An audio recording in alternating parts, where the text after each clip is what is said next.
Pinaglilian ni Bea Bores, inulan ng komento. Anak ni Bea Bores, magiging kamukha ng sikat na vlogger na ito. Usap-usapan ngayon ang umunay pinaglilian ng vlogger-influencer na si Bea Bores. Isa sa pinakakilalang pamahiin ng mga Pilipino pagdating sa pagbubuntis ay ang tungkol sa paglilihi. Sinasabing kung sino raw ang madalas mong naisip, pinapanood, o kinaiinisan habang nagdadalang tao ay siya raw ang magiging kamukha ng iyong ipinagbubuntis. Kaya naman maraming buntis ang nag-iingat sa kanilang mga pananalita at iniisip. Baka raw maipasa ito sa kanilang anak. Sa paniniwalang rin ng iba, dapat daw lagi maganda o gwapo ang tinitingnan ng buntis upang maging kaaya-aya rin na magiging itsura ng sanggol. Kaya naman marami ang nabahala dahil sa tila pinaglilian umano ni Bea.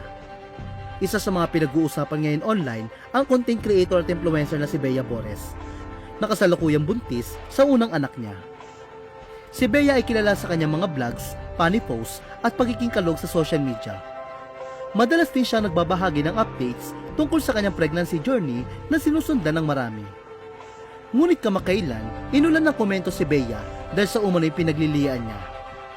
Marami kasi ang nabahala dahil baka maging kamukha ito ng anak ni Bea. Sa kanyang Facebook post, ibinahagi kasi ni Bea na bad trip o naiinis daw siya dahil nakita niya si Corimao. Kasunod dito, sinabi niya na buti na lang daw ay nakita niya ang maganda at cute na mag-ina nito na si Mature at Antoinette. Ang tinutukoy nga ni Bea na Corimao ay walang iba kundi ang vlogger na si Wamos Cruz. Ani Bea, I'm so bad trip na nga, ay so Corimao pa. Buti na lang, pretty and cute si Mature and Antoinette. Nag-react nga ang maraming netizen sa post ni Bea at marami ang nabahala. Tila pinaglilian umano niya kasi si Wamos, kaya naiinis siya sa pagmumukha nito. Mayroon din nagsabing masyadong below the belt umano ang pagkabanggit ni Bea, lalo na't buntis siya ngayon. Isa pa, ayon sa kanila, dapat daw iwasan ng mga nagdadalang tao ang pagmimintas dahil baka raw maipasa ito sa kanilang anak o maging kamukha ito ng kanilang anak. Komento pa ng ilang netizen. Nako Bea, huwag kang magtaka kung pangit yung anak mo. Hindi porkit biro ayos lang, may kita yan pag nanganak ka na.